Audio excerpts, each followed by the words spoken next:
Welcome, Ultras and Switchy Sisters alike, to episode 17 of the weekly episodic gaming adjacent live stream podcast show. This is Switch 2 Ultra, live on Monday nights after the weekend. In recent weeks, this show seems to have deviated from its original purpose, which was the Nintendo speculation cycle. It exists so that years down the line, we won't have to do as much research and I could simply jump in any week to see what was the hot story of the week. Making these more streamlined will make them more consumable and easier to edit and upload on time. But for the record, I thought Fantastic Four was fine, Stugo is A tier, and Rick and Morty is a mixed bag. Oh? I saw Superman. That was pretty good. Oh, you liked it? Yeah, it was pretty good. Yeah. Where would you rank that amongst your year of movies for 2025? I've seen like two movies that came out this year. What was the other one? I'm just not that kind of guy. It's pretty good. I mean, I don't even remember. So Superman's the best one. I guess the movie that I was in, that one came out this year. I guess technically it hasn't premiered. But I mean, regarding a lot of other contemporary superhero movies, I mean, it definitely doesn't have a lot of, because I've seen a handful of the DC EU movies or whatever. Oh, those always struggled. Always struggled to be like good. So this is definitely a step above for those. And you can definitely tell like James Gunn worked on it. So I mean, I had a good time with it. Yeah, I think that was my main takeaway from Fantastic Four is that I thought both of them were pretty okay to good. I thought that Superman was better. And I think the main difference is that Superman feels like a James Gunn movie, whereas Fantastic Four, while it does have its own sort of structural integrity, it does still feel like a Marvel movie. That first act is really its own world, and then later on I'm like, okay, we're doing this again. For sure. Business as usual. However, today we have a lot to discuss. I actually went into the depths of YouTube, Twitter, and even returned to reddits.com. So much has happened, allegedly, since we last met up, and now is the perfect time to discuss. Because, welcome to the Switch 2 Ultra family. I'm your co-parent, BH Ultra. I am your co-parent, Switchy. Yesterday, I posted a teaser for my upcoming yearly Total Drama video, Total Drama Island Online. And I forgot that a lot of the Total Drama fans who only watch me once a year seemingly don't know that I do teasers or what a teaser is, and have been thrown into a sort of a tizzy. I don't know if you've ever, I feel like we've discussed this before, dealing with on the opposite end of the wrath of the Total Drama fan base. I feel like I get a lot more of the negative aspects sometimes. Because it's always a select few people. It's something I want. I play up the bit that, like, I'm being forced to do this. And I'm not. I choose to do a Total Drama a year. Is it a little upsetting that people only watch the Total Drama ones? I guess. But, you know, that's to each their own. Like, I make a bunch of stuff each year. There are regular people that are just going to watch a video a year. But that's why I make videos in those different subsects so people can do that. That's why I also work myself to the bone to do so. But you get like one or two comments that are like, stop doing this, make the next Total Drama thing. And it makes me want to just out of spite be like, you know what? No, I'm not making it. It's fully done. It's fully edited. I'm not uploading it. I'm scrapping the whole thing because of you. But since we last spoke in this... Oh, no, go ahead. No, I think you told me, like, occasionally you'll tell them, like, yeah, I was going to finish the video, but now I'm just not going to upload it. I used to do that. Every time someone would comment, like, asking when the next Total Drama video is, that's, like, slightly annoying, but that's fine, I guess, because that's at least a genuine question. The people are like, why are you doing this? You should be making Total Drama. That gets more views. I used to reply to those, like, every time someone says this, it's getting extended another month. But now people have come to expect it every end of July, and I really had to get this one in under the end of July. It's I wouldn't call it a short video, but it's short in the retrospect of recent videos. So it's a nice little palette cleanser. I'm going to try and write less because it was way more fun to edit and a lot easier on my workload at the very least. But since we last spoke in this booth, I imagine we've each played some more Donkey Kong Bonanza. I suppose I only got up to about 5 or so hours further than the last time we talked. But how did you fare? Did you play any Bonanza since the last time we talked? Similar amount to you. I'm loving it. It's you know, as I said, like I'm playing this game and I'm like, damn, I'm surprised games like this still exist. You know. Yeah. It's easy to feel like, oh yeah, no, there are no fun games that come out anymore, even though that's obviously like not true. It's easy to feel like we're just not doing it the same way. People have been saying we haven't been doing it the same way since, you know, people have been saying things. You couldn't make a game like Bonanza today, you know? Yeah, if you try to make a game like Bonanza today, we don't know how to do it anymore. So without... like... Oh, no, go ahead. No, yeah. So it's easy to say that, but yeah, no, this game, it's like I guess the Odyssey team in general, they just know how to do it. At least for me, like they just do what they just do what they need to do. It's just Mm-hmm. like bring me untold amounts of joy and pleasure and fun, etc., etc. Nintendo should invest in casinos because I think they really have hit the perfect market.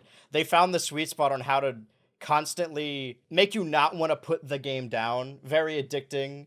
The Bonanza's the Yeah. game like since Odyssey and I guess like Tears of the Kingdom a little bit where I have a goal, I set a waypoint, and I'm like, okay, I'm gonna go there, and then I get sidetracked doing like a dozen other things. Yeah. So like without accidentally spoiling each other, last time you said you were on the lagoon layer. How many layers have you passed since then?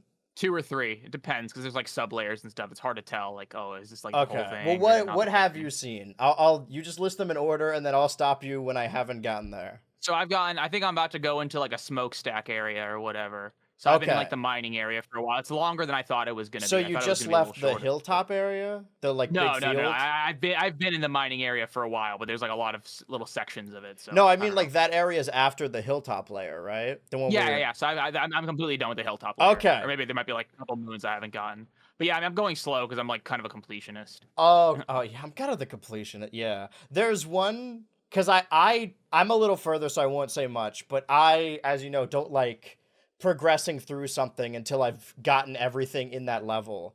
And when I said that Uh when we huh. were all playing together, Dan and Wyatt sort of went like, "Ooh, I don't know." So maybe there's something we don't know yet. But there's one banana and one fossil in the what's it called? It's the canyon layer, is I think below the hilltop layer that I had to leave and then come back. But the reason I left is a whole different thing. But I'll hold on to that. And then we'll, I suppose, discuss more Donkey Kong. We'll just do our little weekly increments. I think come August, I'll probably be playing it a little less. Because instead of it being like what I play every day, it'll just be like the regular Thursday stream. Because I want to start opening up other stuff. But I'm sure at a certain point we'll get spoiled on something.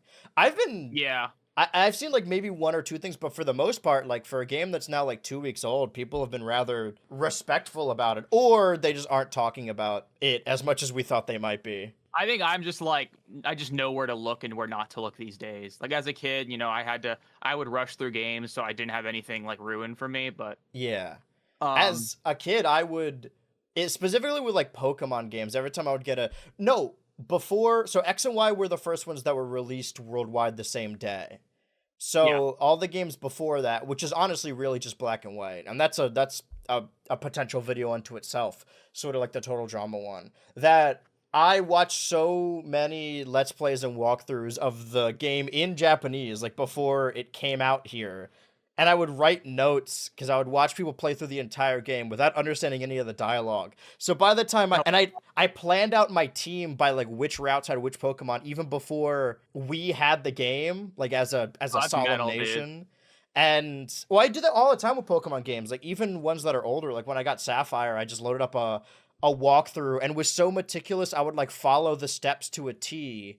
And I never used repels as a kid, and some of the people doing walkthroughs would just edit out wild encounters. So every time I ran into a wild encounter, I would have to frantically pause the video and then like run away or battle it and then unpause it so I was following exactly. I don't know if I was dumb or just scared, but now I Were you just try like and go out of my obsessive? way to not follow or just not look at anything at all. I like going in blind. Yeah. Sometimes it costs me. I did see it's exciting potentially. I don't know how I feel about it. To see it happened with Doom the Dark Ages not too long ago. I'm glad he's still around. There's a lot of people who I think when there's a general opinion when it comes to disliking things that you disliking something means you wish it like didn't exist. Same thing when I talk Hmm. about, movies, shows, games, anything. If I dislike something, I'm not like preying on its downfall or hoping it gets canceled or wish it never existed. I hope they make 5 more seasons of Velma. I don't care. I didn't like Inside Job, but it's a shame what happened to it. And I think the same applies to other creators, where some people have sort of a moral high ground to people who are at best like annoying. Anyway, all Hmm. that to say, I saw people post Dark Side Phil clips for Doom the Dark Ages and now for Donkey Kong Bonanza. And the posts are going viral, and there's a group of people being like, I don't know who this guy is, but I keep seeing him like fuck up at games. And it makes me a little. I have mixed feelings about it. On one hand, it's like, well, all these people are unknowingly watching Darkside Phil clips, and the part of me is like, man, I can't believe they don't know Darkside Phil. But for someone I don't think I would get along with and understand is a dickhead, I'm glad he's still around, you know? Yeah. Like, it gives me a sense of, I don't know, comfort knowing that people like that are still around doing stuff, even if people hate them, that they're still around and kicking. You know, Low Tier God's still streaming, and I don't commend them for that, but I'm glad they're still doing it. Yeah. So I've seen that part there's something reassuring about knowing that Low Tier God still has like a market. You know what I mean? Yeah. Like there's still an audience, you know? Even if it's all the people watching him are like haters and they're all making their own like edits of him, he's still. Oh yeah, that's probably the case with Darkside Phil. Yeah, it helps with the biodiversity of the ecosystem. Yeah, it's an important model of the YouTube ecosystem. He needs to constantly exist there. By the way, I'm gonna throw over to this screen now. I believe the name, at least the name here in English, is Ikabose. And this person, I think, was this is only 2 days ago, so I'm not sure, was, to my understanding, the first person documented to destroy an entire layer. And this is a really early layer. Dedicating and making that video, that stream. I don't know if you know this, but Ikabuse, this is also the person who beat Breath of the Wild at the Nintendo Switch 2 Experience kiosk. So I don't know if we covered this story on this show, but yeah, they had the kiosk there was like, oh, you could play Breath of the Wild 2 Switch 2 edition. Or sorry, Breath of the Wild Switch 2 edition. And as I'm sure you know, in Breath of the Wild, if you're skilled enough, you could technically beat the game. Like, I mean, this is an 11-minute video. Right? I imagine it's heavily edited, but you could beat the game in the allotted time. I just remember hearing that story. I'm pretty sure, yeah, you can just go straight for the castle and just, fight Ganon or whatever. At least I'm sure it takes a while to do that, but I've seen a lot of memes comparing Bananza to Breath of the Wild Tears of the Kingdom. I imagine that's what this image here is. But it made me interested, because we can look at the numbers without being actually spoiled as to what happens. I actually wanted to check out the speedrun leaderboards for Bananza, since it's been out for a couple weeks now and is now accepting speedruns. And we could check this intermittently, like every week, and see how stuff has changed. That's fun. Right now, I remember someone saying sub 1 hour soon or something like that. Yeah, well, these top 4 are all like seconds apart. Okay. And all the so way it's through competitive right now. Yeah, all the way through like the top 20 is just an hour and a half. Oh wow. I feel like I'm 18 hours into this game and I'm not even close. True, but I mean, I think a lot of the Nintendo game. Well, I mean, Odyssey was like this DK Bonanza, where like the amount of moons or bananas you need is actually very, very little. I actually don't even know. I mean, so far I haven't had to be like been told, oh, you don't have enough bananas yet. You can just follow the banana. Excuse me, the banana bunches. This is also any percent, game, which I guess you probably could just run to the end. 100%. Oh, no 100% speed runs yet. But we'll check back here intermittently. Right now, Zay is in the lead. There's a little American conglomerate here. We're making up 4th through 9th. And then we have Canada treading behind. But these top 3, again, like seconds apart. The difference between 1st place and 4th place is 30 seconds. Oh, and these were uploaded today. Oh, wow. So, yeah, no, I mean, it's healthy right now, for sure. Mm-hmm. I wrote down my notes and made a little document with links and everything. So I'm trying to be more immersive with this, going in the order of operations when it comes to the week that we missed, or rather the week between episodes. And obviously we had our last episode on Monday, which takes us to the next day, which was Tuesday, and the Pokemon Presents. Now, did you end up watching most of the Pokemon Presents, or all of the Pokemon Presents? Yeah, I watched it live. I watched it live. Live? Oh, did you regret that? It was like 9 a.m. That's early for me, dude. If I woke up then and I started streaming and then I watched that, I would be pissed. I'm kind of glad I didn't. But it was mainly showing off a bunch of mobile games, some of which are also paid games on the Switch too, or maybe also the Switch. This game, Pokemon and Friends, seems to be just a pretty average mobile puzzle game, but I think it has a paid version on the Switch. I don't know what's different with the paid version. Maybe it just doesn't have ads, or maybe you can unlock more plushes, but I haven't heard great things, even though these are the kind of puzzles that I would like. Just seems really easy to kind of slap Pokemon over anything. Really into this mobile market. And well, that's one of the things that I was like kind of surprised by. I think we talked about this the other day on the Mario Party stream, or not Mario Party stream. Right. Was like, you have a lot of people saying, man, I hated this direct. It was just like a little bit of information about the new game, along with along with like a bunch of mobile games and like little kind of small side games and stuff. And it's like, yeah, that's what Pokemon Presents have been since like 2018, probably earlier. Like, Yeah. I don't know what people are like so surprised about. I mean, I said it last week. I didn't expect anything from this anyway. I actually Yeah. got slightly more than I thought we would get, at least in the reference to ZA. But we also But were got you the not trailer. expecting ZAs? I mean, I definitely I was. expected them to show off ZA. I didn't expect them to show off like anything substantial at all. Oh, I'm And surprised they you at say that. least put a 'Cause, like, little bit in there. I assume this was going to be the Mega Evolution reveal. I wasn't sure they were going to do more. I'm actually a little surprised they only did one. It's strange But that they did one. but I guess they're trying to drip feed it to us, I suppose. Well, the But game yeah, comes I out mean, in what, come August, it will be 4 2 months. months. Yeah, more or less, give or take. Let's Yeah, round up to give or 3. take. The trailer for the second season of their stop motion animated series, and then another teaser for another stop motion animated series that releases. Can I get this this date here? 2027. And every time I brought Yeah. this up to people in a call, I was like, "Why would they show this off? This is coming out in 2027." And everyone's like, "What do you have a problem with Aardman stop motion Pokemon?" I think people were misappropriating my annoyance to be, "Oh, why are they showing this off? I don't want to see this." More so, I know Yeah. that stop motion takes a long time, and that was the other thing. Is like, well, you need to build up hype, or stop motion takes a long time. That's fine. I'm not arguing with the release date. It coming out 2027 is fine. I just don't know why they showed it to us right now. Yeah, I mean, I guess when it comes to like TV shows and movies, I think people kind of announce stuff at a different schedule. But at least, yeah, with Nintendo games specifically, usually they'll announce stuff within the year. I mean, even ZA was kind of like a weird kind of deviation with them announcing the game effectively like almost 2 years before it actually comes out. Like I that's think not that a just thing because they they had usually nothing do. to announce last year. Yeah, that might be it. Because And I guess that's why they like really didn't show anything off. They just kind of showed off like a little like teaser trailer. But yeah, no, I have no problem with this. I love Aardman. I'm glad they're just doing Shaun of the Sheep, but with Pokemon instead. Pokemon, but with animals instead. It's this part that, I don't want to say piss me off, but like, why are you, it's that meme from Uncut Gems where he says, why are you showing it to me if I can't have it? Pokemon Champions allows you to transfer your Pokemon from other games through Pokemon Home, but also you can use rental Pokemon like any other stadium game. And I'm not sure, I think it's maybe, yeah, they're showing the rental Pokemon here.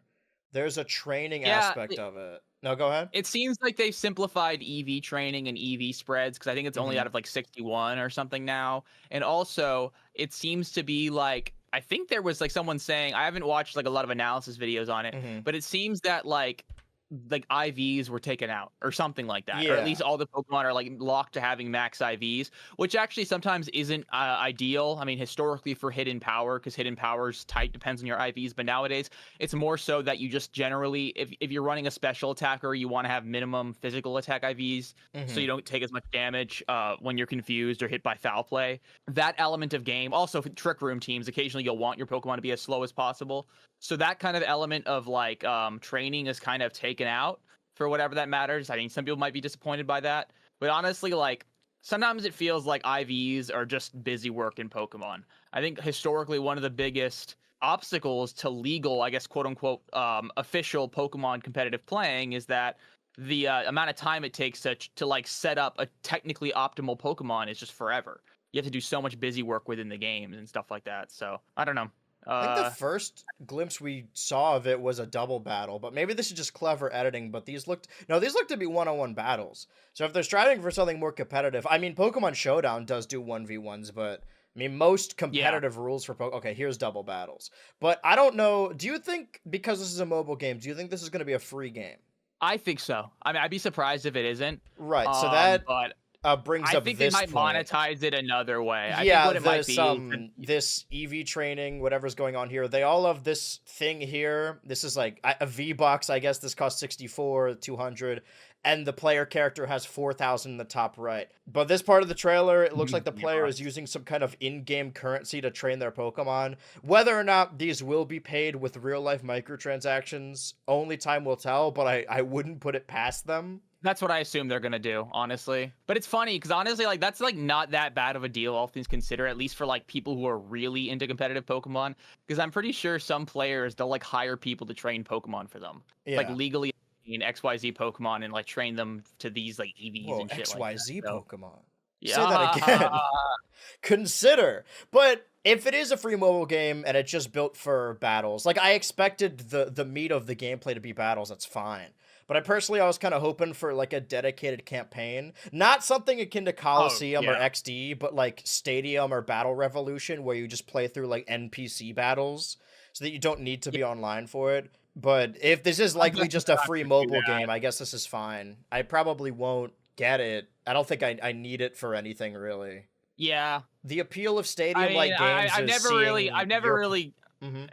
Oh, sorry. No, go ahead. I've never really gotten into competitive VGC formats. Like I've always just been like a Smogon singles on Pokemon Showdown guy. Ooh. So I'm not like super fucking like super enticed, but you know, I think it's going to be interesting for the direction of competitive Pokemon as a whole. Yeah, I think the appeal of games like Stadium and Coliseum early on was seeing your Pokemon from your mainline RPGs in 3D battling like this. But this actually looks arguably worse than the mainline Pokemon games because it needs to run on phones.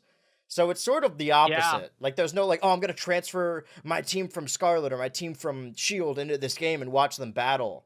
That would be fun if there was a dedicated, I don't need the campaign to be long, just like, battle something. Just put random trainers in there. I don't know. Yeah. I thought that was always, because I like the idea of there being a new Stadium-esque game. And they could use, because the Monkey's Paw Curls. I remember Red and Blue and Wally showing up in Sun and Moon, and then a bunch of those other evil team leaders showing up, and I'm like, oh, okay, we don't need to see all this. I'm tired of Red showing up. He shows up too often now. Where the Nintendo Switch, aside from the remakes, of course, the Nintendo Switch mainline Pokemon games, they haven't really had returning characters, which is something interesting later in ZA. So I was like, oh, they could bring back all of these NPCs, I was going to say romanceable, these battleable characters in Pokemon, all the gym leaders, Elite Four members, what have you, and do a Stadium-esque game where you just battle through all of them using your teams. And I still really like that idea. This isn't quite what I want from that, but I'm sure people who are leaning more into the competitive viability of it will enjoy it. I understand that Pokemon is a huge franchise, so they're trying to make as many openings as possible. If kids can't figure out Pokemon. They also have it listed here. I'm pretty sure this is a new quality of life change where if something is not super effective, very effective, where it's quad effective, it'll say extremely effective as opposed to just super effective. I forget if I've seen that in previous games before or not. Maybe it's also in ZA, but that's the extent of what we saw about Champions. This is arriving 26, so...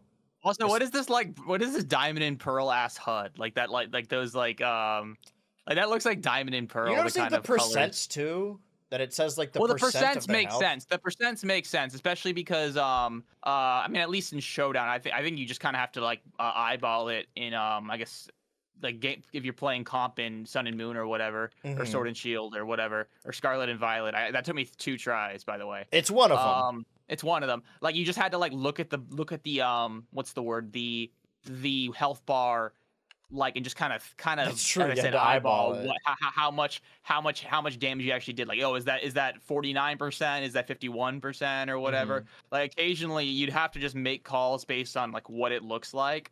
And I guess they're just trying to mitigate that without just telling you the amount of HP the opponent has. So I never used Smogon or anything like that. Is there anything about this app that makes it a killer app? Like, oh, we'll never use Smogon or Pokemon Showdown again. This is the new game. I mean, if they just like let you make Pokemon from the jump, I mean, that might be a little bit of a thing that kind of turns people off. Because but like since it certainly seems to cost a certain resource, like that might keep people on Showdown. Also, I mean, Showdown, Smogon rule sets, they're kind of community like what's the word, community kind driven? Of voted like driven and stuff. So that might also be a thing, because I don't know for sure if Game Freak's singles rule sets are really going to align with what people who play Smogon singles actually like. I think it's going to be a Smash Bros situation again, probably. There might be just there might still be a big audience for just like Pokemon Showdown. But I think for like VGC, this is probably where they're going to start having VGC games. And I know some people who think that this is a sign that they're going to like start taking away like base mechanics from Pokemon games, even mainline series games. But I don't know for sure if they're going to do that. That seems a little bit much, but yeah, I don't know. Maybe they will. I don't think you can make Pokemon from scrap here. I think they're going to have rental Pokemon, and maybe there'll be popular competitive ones. Yeah, But I think well, that's I mean, going to I be know the a lot extent of. of it. I know a lot of. I'm pretty sure Scarlet and Violet, and they might have had this since like Sword and Shield. You can just like rent other people's teams. So if someone sets up a competitive Pokemon team, you can just kind of like they can and that you can just kind of borrow it and use That it in makes battles. sense. So, like, I mean, and because of that, like, I'm not sure how much of a change this is actually going to be, but No. still might mean something. For games like this, it's fine, but I never liked rental Pokemon in the mainline games. I think because the argument of weak Pokemon, strong Pokemon, people have gone in circles, but I like using my own Pokemon. And that's why, and I think I've said this before, whenever people hold up the Battle Frontier as like the end-all be-all for post games for Pokemon, it really annoys me because I don't like the Battle Frontier that much, because you don't really get to use the Pokemon you used on the adventure for most of the time. And I don't like hate the Battle Frontier. I don't like it. I don't think it's fun. But I think people that treat it like, oh, this is you need a post game for Pokemon, Sword and Shield should just add the Battle Frontier. I don't think that makes up for no post game. I would rather have a dedicated adventure where you can level up and use same items. I mean, I still think that, like, I mean, because it's only the Battle Factory that has you rent Pokemon. The other what's the word, the other areas have different challenges and stuff. And I think, honestly, I don't think I'd ever have the patience for it. Maybe I would, I don't know. I think nowadays, like, because there are people who really try and do crazy shit for Pokemon Emerald's Battle Frontier, because I know there's like one area where, like, literally you basically have to win 50 battles in a row without telling your Pokemon what to do, because basically it's like your Pokemon act on their own. And like some people like develop strats to basically make that go as well as it could, or at least statistically, just kind of. But that seems like too much fucking grinding. Like, I don't think that's kind of like a thing that I'd be that into. For me, in the grid-based top-down Pokemon games, my favorite post games or anything like that were dungeons, or dedicated large dungeons. I really like that in Black and White 2. I love that's my favorite the Unova games treated us well. I think that's one of the reasons that like X and Y was just so immediately underwhelming to me, because like I beat the game and like it's just a year ago, the answer to my question, what's next, is like, oh, look at all these cities and towns and things you can do. The answer to my question in X and Y is, oh, there's just like one area with like the Battle Maison, and that's like basically it. You can hunt down the Mega Stones hidden around the Kalos area.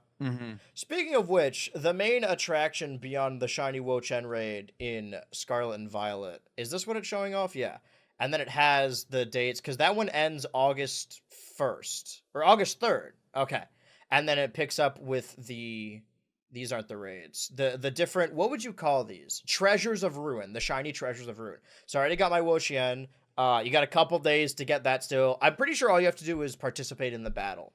And they're super easy, or that one was at the very least. So I just need to remember to keep up with these. Yeah, it was only 5 stars, I think. So yeah, it's not like doesn't seem to be that difficult. But the main attraction beyond that is, of course, Pokemon Legends ZA. For me personally, again, the trailer didn't show off anything that really enticed me. It seems like it's mainly dedicated towards showing off the NPC characters and one new Mega Evolution. Although I think it's cool to see Emma again. This is a video game after all, and nothing about the gameplay shown sells me on anything. I like the character customization. But how do you feel about the trailer, and specifically, do we have this as well? Yeah, this is the story trailer. But specifically well, there's Emma. How do you feel about this trailer?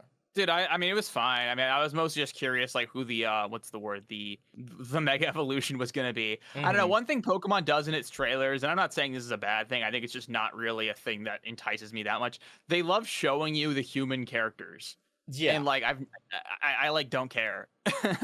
I think they have really cool 2D designs, but I feel like specifically in Scarlet and Violet, I don't think they translated well at all. I thought they all looked like creepy doll people, but a lot of those designs are really cool, and a lot of these designs look cool. But I'm more focused on the Pokemon designs, and this is a fun idea that you don't have to use your Mega, but you use your Pokemon and you can Mega Evolve, and the versions of F, we're comparing it to Legends Arceus, the equivalent of the alpha battles, or these are the Titan battles, Because there are still alphas in this game, according to the website, like pictures on it. Oh, Yeah, really? the one Mega we got shown off was Mega Dragonite. Do you have any strong feelings about Mega Dragonite? Dragonite's one of my favorite Pokemon ever, so I'm excited. I mean, a lot of people, I've seen people complain just because Well, you're Dragonite. sexist if you complain.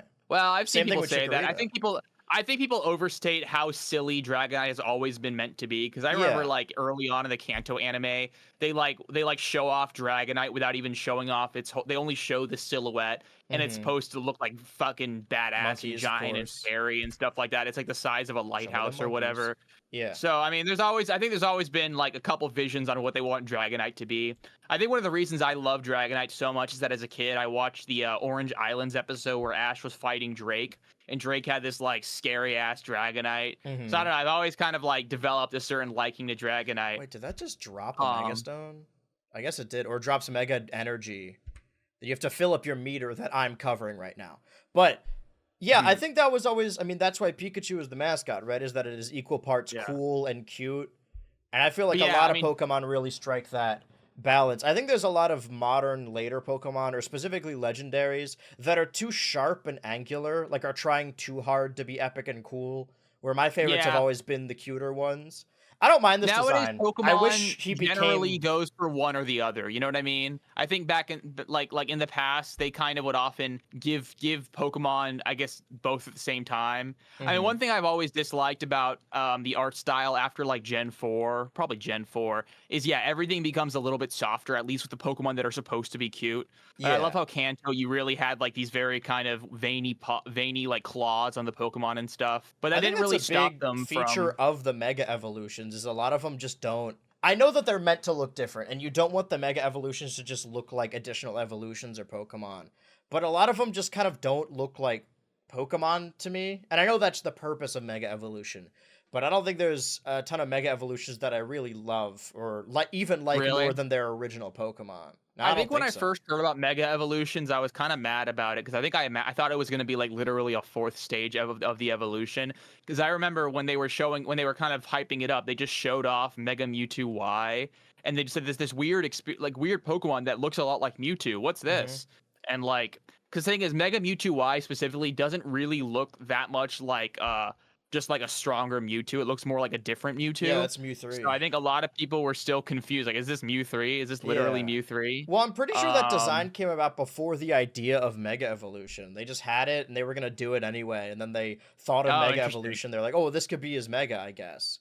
It also seems because I think like if they showed off like Mega Mewtwo X, like I think people would have been like, "Oh, this is supposed to be like a stronger Mewtwo or something." I think they would have been a little bit more obvious. But also from like design documents, it made it seem like every Pokemon was supposed to have an X and Y Mega, but they only got to Charizard and Mewtwo, and they're like, "Okay, we can't keep doing this for all of them."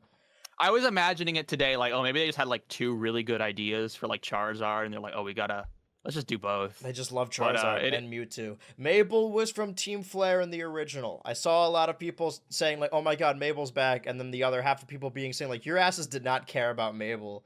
Who are you deluding?" But I'm fine with. I mean, I don't. For my general, I do kind of wish they made him blue because obviously the tail and the horn and the wings on the head are meant to follow the evolution chain of Dratini and Dragonair.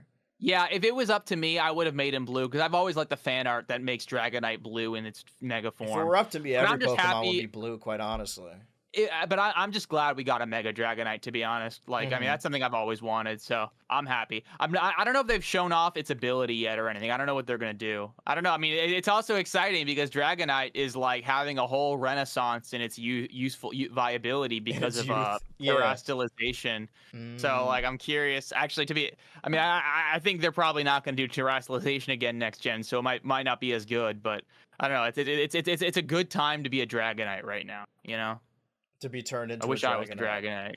Oh, I wish I was blue. Yeah. Well, I have learned to not expect more than we're shown when it comes to Pokemon games specifically. Oh, there was the Alpha. Just showed off. I think the Red Eyes beget Alpha, like it did in Legends Arceus. Yeah. So there's Alpha Houndoom. I'm glad those still exist. And these are the player character, or not the player characters, but the NPC characters that are shown off. That's cool. They're cool designs, but it's not really why I play Pokemon. I'm gonna have to do voices, I suppose.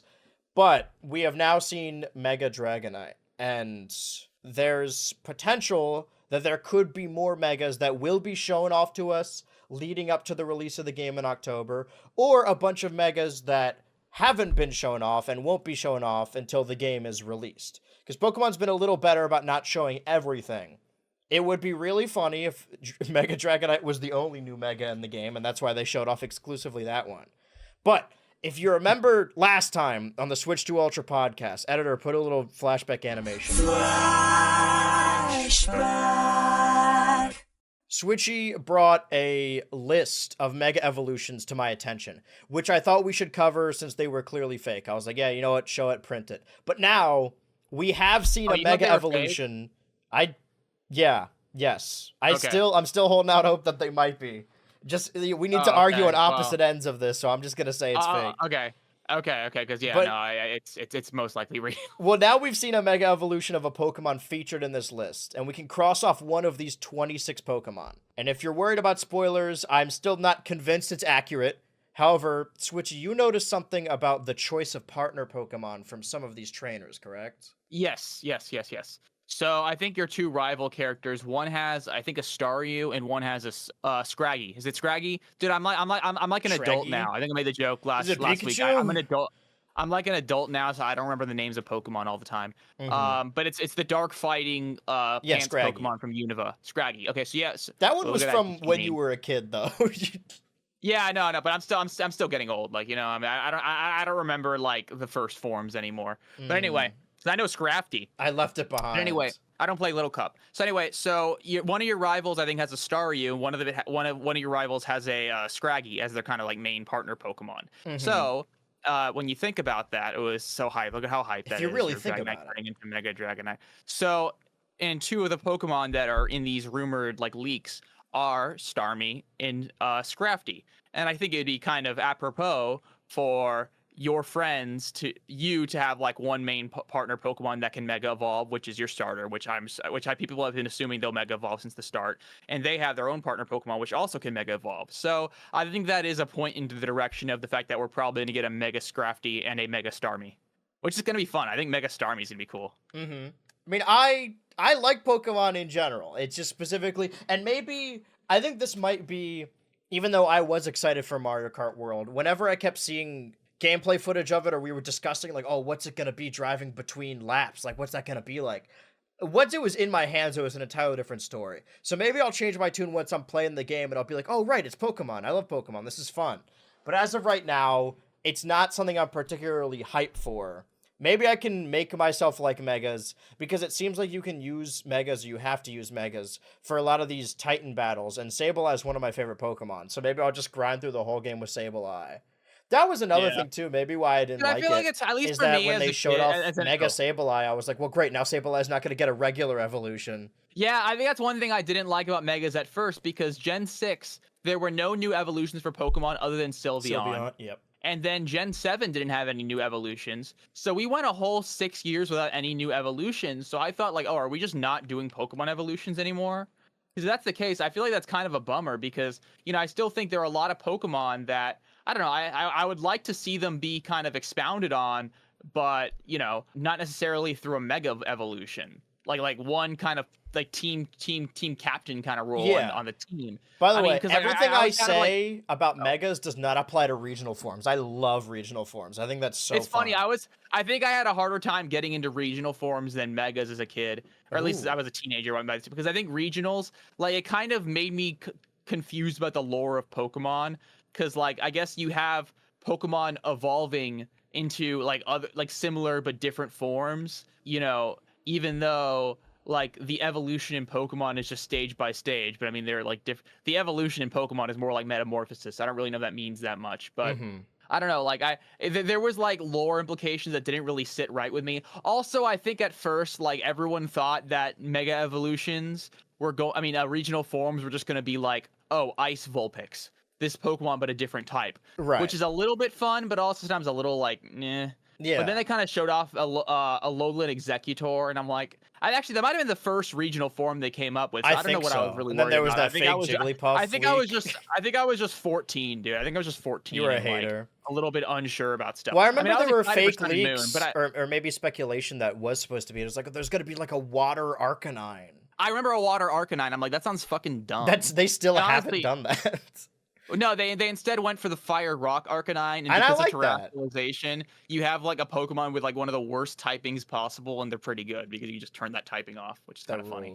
That is kind of a bit of a shame. Unfortunate thing about Pokemon is that there are a lot of typings and stuff that that are really cool conceptually, but because of the way the game is, like you're just fucked with that type. You know what I mean? Yeah. It's like it's just kind of a shame, but you know. Well, there's some that overlap too. Like Bug has some advantages that Grass doesn't, but like, do we need to? I think the card game has it right where they just like, Rock and Ground are the same thing. We don't need to. Yeah, I mean the fact that they like separated Rock and Ground has always been kind of weird to me. It's like, does that really? Especially because like grass covers both plants and animals. And I'm sorry, it covers both plants and fungi, which is kind of weird. But I mean, it's all good. It's all in good fun. We're just having a fun time. Anytime there's a pink Pokemon, it's got to be Psychic. I will circle back to now the list. Now they can be Fairy. Ooh, for the final main event segment of the show. But first, we have some more Tuesday to get through. Like the pre-order bonuses for Legends ZA going up on Best Buy and Walmart's websites. Here's a handy guide to pre-order bonuses made by Redditor Frank the Plug. I just saw multiple links to both of these. Oh, wait, I think the image is already open over here. That Best Buy has a gaming mat, and Walmart has 1 of 3 random starter pins, apparently online only, it says. And then you can get one of the Sitting Cuties plushes from getting it from the Pokemon Center. But they always do the early purchase bonus, and it's just like, oh, if you get the game like at Christmas before the end of the year, which is what it used to be. The games would come out in November, and it'd be like, if you get this game before the end of the year, you get an early purchase bonus. But the early purchase bonus ends at the end of February, and the game come out at the end of October. So yeah, if you get the game in the first 5 or 6 months, then yeah, you get a we got hella time. And it goes with 100 Pokeballs. That's the extent. Oh yeah. No, go ahead. I think I remember like when Oros came out, you got like the shiny Beldum as an early bonus. Because I forgot, also or at the very least it was like a mystery gift thing. X and Y gave you a Mega Blaziken or a Torchic with Mega Blaziken. Oh yeah, I got that too. I forgot like how I got that Mega Blaziken, but yeah, no, that Mega Blaziken. Dude, my team. No wonder I didn't like this game. My team, when I played Y for the first time, I got a. What's the original evolution of? Oh, Fennekin. I chose Fennekin as my starter. And then, like, after the first gym, they give you a Kanto starter. So I'm like, oh, I'll go with Charmander because there's cool Mega Charizards in this game. So I had a Fennekin, a Charmander, and then also with the pre-order bonus, I had a Torchic. So I had 3 fire starters, and also because I liked getting the regional birds. The regional bird in this game is part fire type. So my team for, like, half the game was Charmander, Fennekin, Torchic, and Fletchinder. I was like, this game's not fun at all. You're like my sister. I love playing Pokemon like that. Also, the Switch 2 bundle, which I find really funny because this isn't even really a Switch 2 game. But I guess it comes with the Switch 2 edition. First Nintendo bundle to sell 0 copies. Actually, that reminds me. I got an email saying just earlier this week that I'm now next on the queue to buy Nintendo Switch 2 bundle, and I'm like, oh well, exciting stuff. You could do one of those channel giveaways. You can go live and be like, the top gifter gets a free Nintendo Switch 2 bundle. If you comment down below and put the code in the chat and like the video and subscribe, you can win a Switch 2. I love how like half the things they ask you to do, they just ask, even they can't actually check if you did it or not. Yeah, so they just going off it's all children. I went through a lot of rigorous research for this episode of Switch 2 Ultra, so I watched a lot of YouTube videos where people were talking about stuff, and they all started it with that. Like, yeah, we're giving away a Switch 2 down in the comments if you want to like this video. Speaking of Switch 2 editions, now we're jumping into Wednesday or Thursday with Mario Party Jamboree Nintendo Switch 2 Edition plus Jamboree TV. So I tried to assemble the Switch 2 squad, the Chuckle Fucks, and I went ahead and made the purchase of Jamboree TV, shocked that I couldn't use my online subscription to cover it like I did with Breath of the Wild and Tears of the Kingdom. assuming that I was the only one who needed the game because the trailer said it had game share. It turns out that not only does the game share only work in person, and at that point, why not just play it together on the same TV, but also the only board you can play through game share is the Wiggler stage, meaning that if I wanted to play with friends online in this new Jamboree TV mode, either it's $20 for the upgrade or $80 for the whole purchase, and most modes require a camera peripheral that's not packaged in with the console.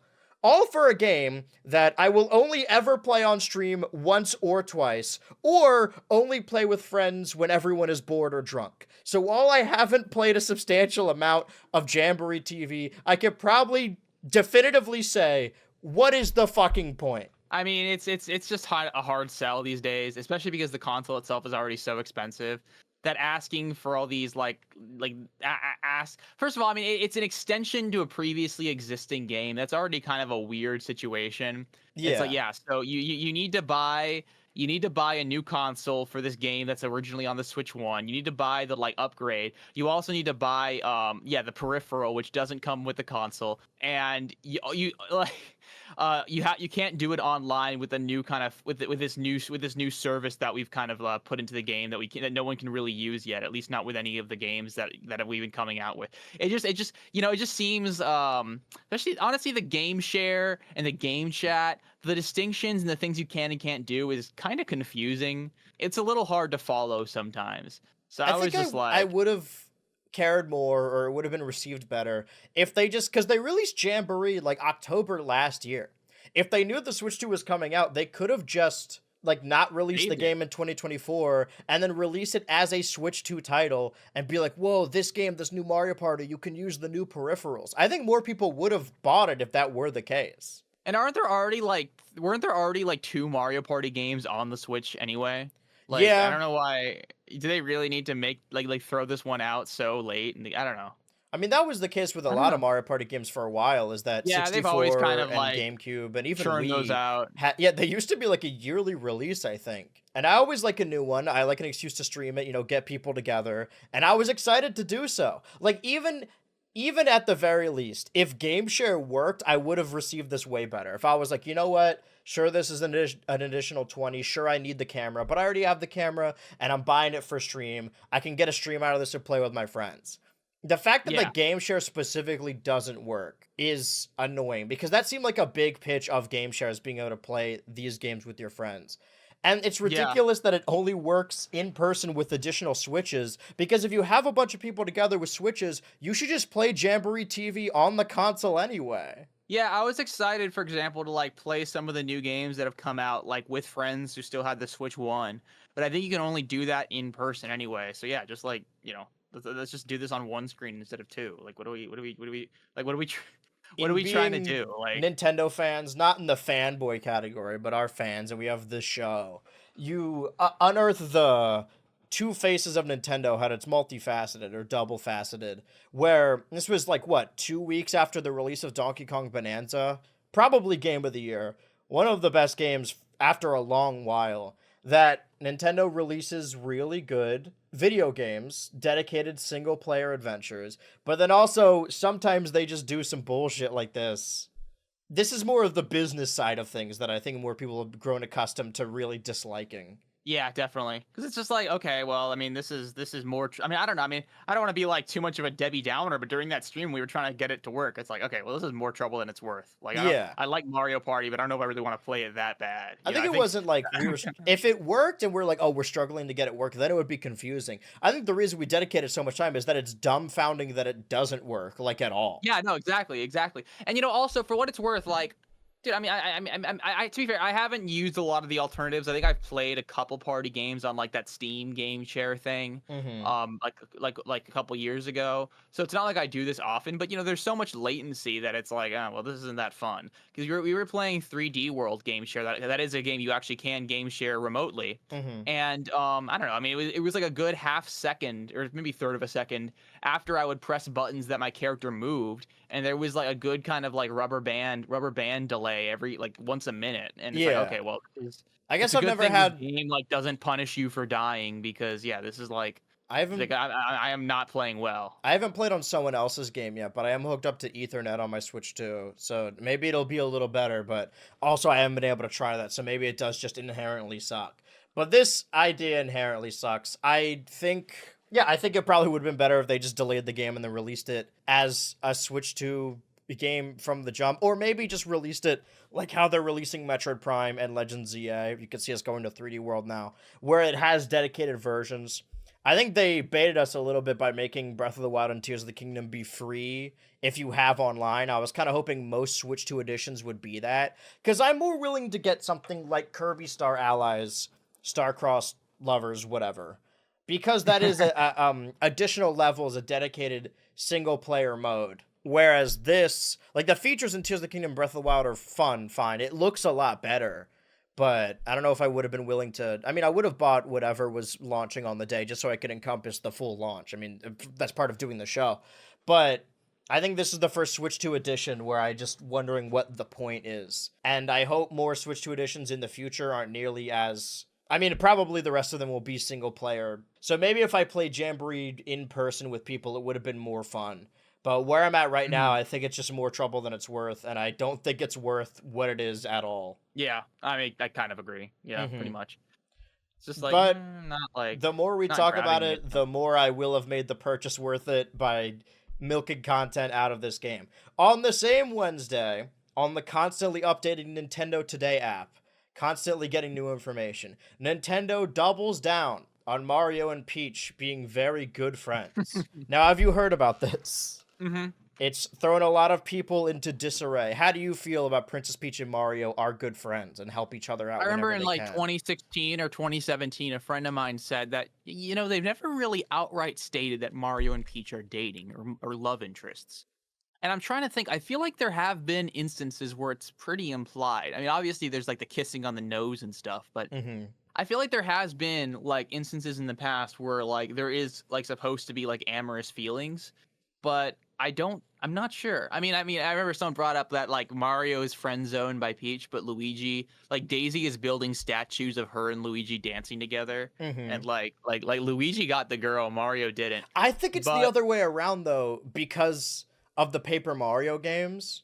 I've always thought that Mario was some kind of wild stallion who everyone in the kingdom wants, and Peach wants something more committed, but Mario can't be tied down. So instead of moving on, reading that, I'm like, did I fuck with that? I like that. I like so that instead vision. of Peach moving on, she just stays in this constant situationship where Mario goes out partying every night and then comes to crash in her castle, and she has to be okay with him staying emotionally distant because otherwise he'll like be out of her life forever. Dude, that's kind of sad. For her, yeah. Or maybe they both just fuck around on the side. It's one of those relationships where, like, they're together, quote unquote, where they're, like, physically always together, but they just fuck around with other people, but then they just kind of live together. They're like, yeah, he knows where home is. Yeah. I mean, I don't know. I mean, I guess they just help each other out whenever they can. Yeah. Apparently.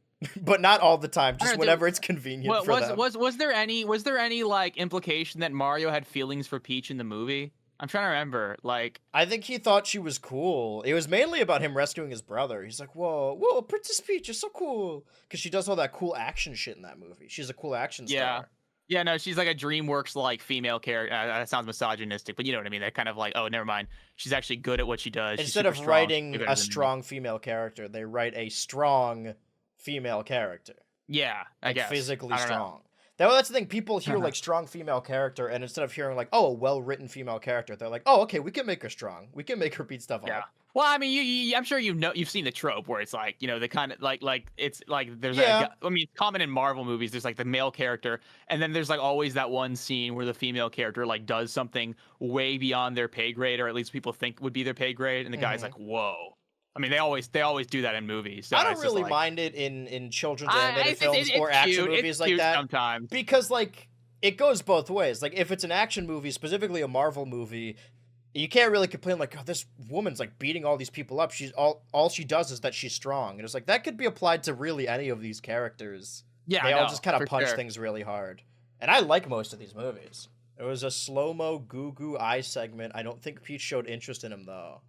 In the movie? Oh, yeah, where she jumped in the air. She did that cool action kick. Yeah. I think he was more horrified for his life more than anything. It's weird. End up with Bowser. Yeah, I mean, I guess they've always been a little bit playful about it, or at the very least, they don't really kind of state it outright. Because I mean, Mario is also just not really that kind of game. Right. But I don't know. I still feel like there's been information, probably in side content, that have kind of hinted that they're like supposed to be romantically involved at the very least, or at least romantically interested in each other. Yeah, I mean, definitely in the. In fact, Bowser I think and I Mario remember. have implied they have Oh, tension. dude, Bowser and Mario like give up on her and just date each other. They should But release no, a game because everyone's like, oh, they're just trying to be vague about it, and then they release a game where there's like a different female character, and they're like, no, this is actually Mario's girlfriend. He actually really likes her.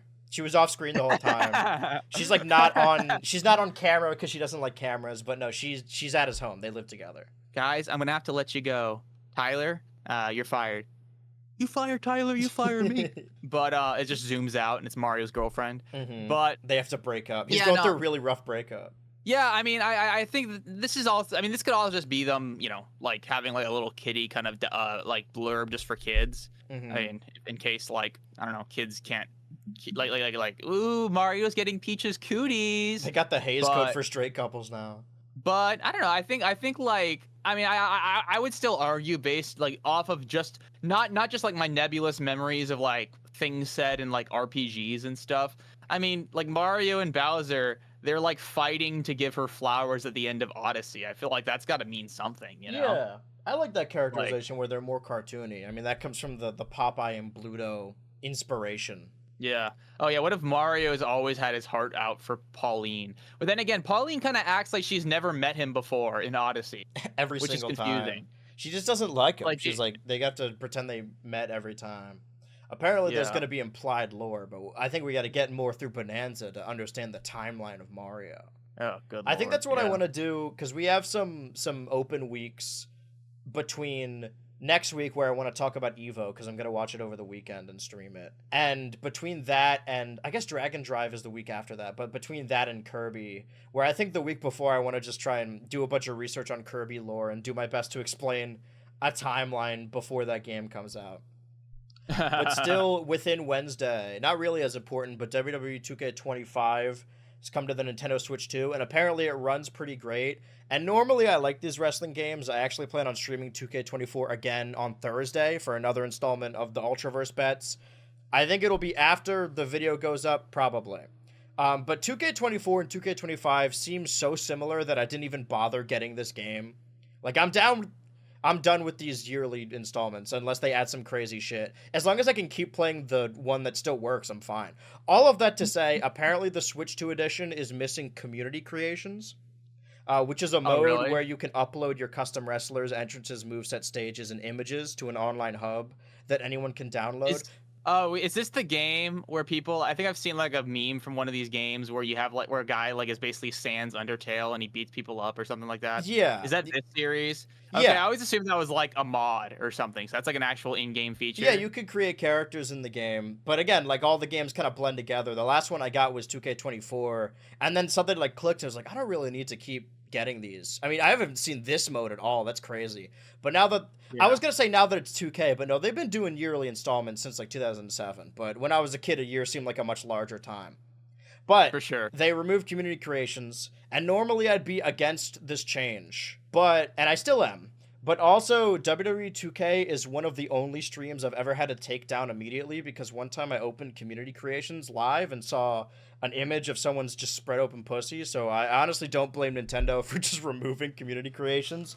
Unless they removed it for some kind of, I don't know, fidelity or like, oh, it made the game run bad. But I imagine this is more of a Nintendo censorship decision. I think it's just a community safety thing or whatever. Yeah. I mean, Nintendo really cares about that.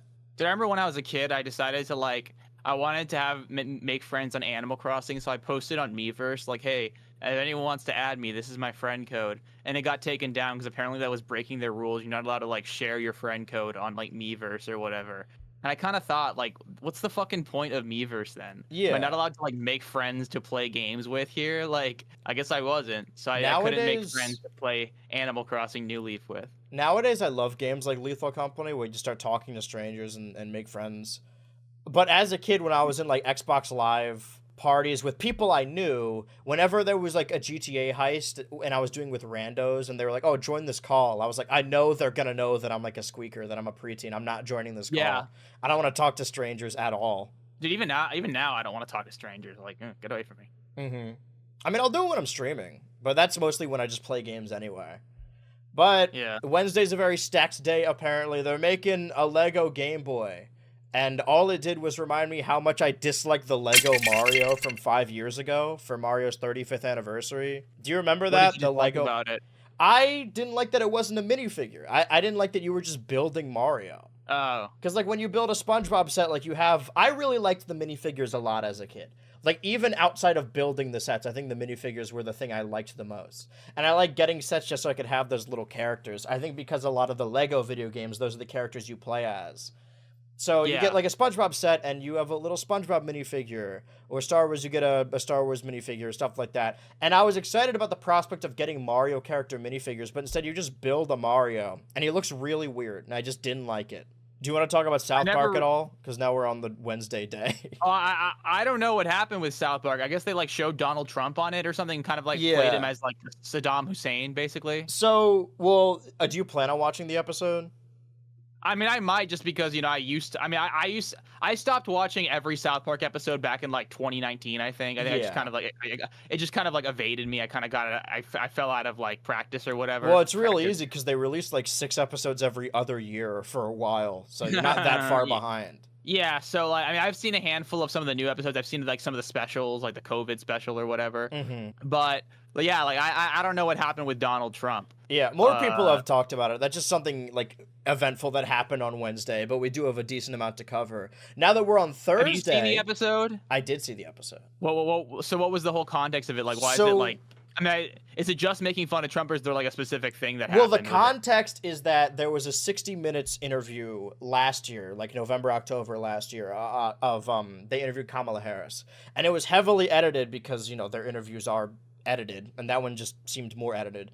And then the Trump administration, like, sued 60 Minutes, which is owned by Paramount, Viacom, for, like, election tampering. They sued them for that. And normally, well, this is a lawsuit, and normally that would be dropped immediately because it's bullshit. But Paramount is trying to acquire Skydance Films, and those are the distributors. It's not Tom Cruise's company, but it's distributors of Mission Impossible and Top Gun movies. They want to own that intellectual property, and this would be a huge monopoly. So normally that would go through, but around the time of the lawsuit, when Viacom was like, no, we're not paying this, the FCC mysteriously like wouldn't allow the merger to go through until Paramount kind of bent to the lawsuit and then just kind of ate it and paid it off. And then the FCC allowed it, I guess. Or maybe the merger didn't happen, or maybe it's happening right now. Maybe the FCC blocked it because it's a monopoly, who knows. But then FCC won't let me be. Colbert reported on this, I think, and called the Paramount cowards, or like made fun of Trump too many times. I don't know. You know how Colbert is. And then Paramount said, we're canceling the Daily Show. I think that's what the show is. And they're not even just, it's not even just like, oh, we're removing Colbert. It's no, we're canceling the Daily Show, which has been around for decades, I think. They're just canceling it outright. And because of this, Colbert has gone sort of scorched earth, just like totally shitting on Paramount. They're really a big year for Paramount when it comes to television, because they also appeared in the rehearsal. So the episode is, because the South Park guys have just finalized a $1 billion deal with Paramount. And the episode is them really trying to get Donald Trump to sue them, to sue Paramount. Like, it's purposefully defaming him. Not that anything they said is untrue, but they have a bit in the episode where there's, like, a 60 Minutes interview, and the hosts are, like, really, like, servile, and they're like, oh, I don't know, Trump's a good guy, I don't know, guys. Like, basically showing them as wimps. There's a lot of that. And then they name drop Colbert in the episode, which happened, like, 2 days before the episode went live, which I think is the magic of South Park, is you can kind of just get that in really quickly. They make that shit fast. I really don't know how they get away with it. Like, I mean, not like in the sense of like how to, like, even if they like have like the like pretty cheap animation style, like the idea that they can make stuff like that in like a week or two is still like really like nuts to me. Yeah, I don't think this is going to be a regular thing where we cover every week's episode of South Park. I know there was a lot of people talking about it. Well, this is a big enough news story because I know that it's also had to do with like South Park's contract and stuff like that. I saw it on like discussing film posts and all that. Like it's some. Oh yeah, also Comic-Con happened the week before, or the week between Switch to Ultra episodes, but Anything that was announced will come out, and then we'll talk about it eventually. Apparently, they showed off a Smiling Friends episode. And after the Rick and Morty Season 8 finale aired on Sunday, and while we were watching it, they aired that Smiling Shorts bumper, or that Smiling Short, where Pim gets the eye surgery. And I was like, oh, we've already seen this. But at the end of the bumper, they showed, like, oh, new Smiling Friends season coming this fall, which I don't think was confirmed. I know other things said it, other sources said it, and I know we said it on the Switch 2 Ultra podcast. But now it seems to be confirmed by Adult Swim. But that is the extent of Wednesday. Thursday, apparently, Metroid Prime 4 has been rated by South Korea. It really matters what the rating is, more that the rating is done, because South Korea has been a very valuable asset and source to us. I don't know what their deal is with China. Maybe we shouldn't say nice things if we're paid off by China. But because earlier this year, it was the South Korean website that leaked Rainbow Road, that leaked Smallene to begin with. But this is just the South Korean ratings board. This points in the direction of Metroid Prime. I feel like we're constantly seeing how close this game is to release without actually having an official release date. I've heard from a source, you know, going in. I've heard on Twitter that apparently the game isn't finished and hasn't reached deadlines yet, which I don't necessarily believe. No. But if it is true, this has to be the most difficult game to make, because it was already canceled once and restarted already. And we're coming up on a decade since the game was teased. So if the game is like, I guess we can't, I don't know why we don't have a release date. I don't think it's because the game isn't finished. Maybe that's the case, but it'd be really funny if they pushed the game back again. It would be to the point where I think, like, just because it'd be so funny, like, I wouldn't be that disappointed. Just cancel the game. We're done with it. We don't want to see it. But that's the thing, is they showed it off. They had people playing demos on the Treehouse and the Nintendo Switch 2 experience. And now we have our hands on Mario Kart, on Jamboree, on Bananza, obviously Breath of the Wild and Tears of the Kingdom. But that's the only one showed off that we don't even have a release date for. It's really strange. I mean, actually, aren't there like rumors that there's going to be a July Direct or something like that, or like a Direct really soon or something like that? I don't know if that's like actually. It's funny you mentioned that. Actually, people have been saying that. But real quick, I mentioned earlier that this year, 2025, is Mario's 40th anniversary. Because as we know, 5 years ago was the 35th, and Nintendo released Super Mario 3D All-Stars Collection, and Shadow announced a new Paper Mario, along with that Lego I hate. That's why I brought it up. But for the 40th anniversary, which is already half over, they've been radio silent, unless you count like Mario Kart World as celebrating their 40th. But they didn't even make a buzz about like, oh yeah, it's Mario's 40th birthday or whatever. Like they didn't bring it up. So it's worth noting that Super Mario 3D All-Stars did get a Shadow update on the launch day of the Nintendo Switch 2. I remember playing it a little bit. I was like, oh, I wonder what they changed, and I couldn't really find anything. But because of that, this image has been circulating for an accidental Mario 40th anniversary post on the Switch 2. You can see it zoomed in here. That little pixelated. Ooh. If the only thing they announce is Mario 40, because they did Mario 35 5 years ago. I've heard some people say also that, like, oh, the reason 3D All-Stars got an update is because it's going to get a Switch 2 edition that adds Mario Galaxy 2. I think that would be so fucking annoying if they did that, but it's not impossible. That seems like the kind of, like, bullshit they would pull, but it's like, oh, hey. Yeah, you want to? Yeah, let's just make them wait 5 years to play Mario Galaxy 2. They did it on purpose. The game that has the same engine as Mario Galaxy 1. Let's just do that. But this is the image that we've been seeing. It's listed in articles as false and also flared on Reddit as false.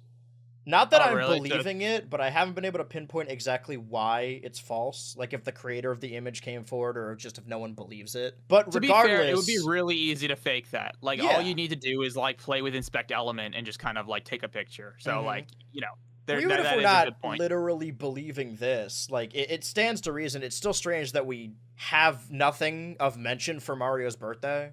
Yeah, I mean, there's truth to that because it really seems like, I mean, if they flaked on the 35th anniversary, that would make some sense. But on the 40th, it seems like 40 is too big of a number. What did they do for the 30th? Maybe they only do the years with 5 in them.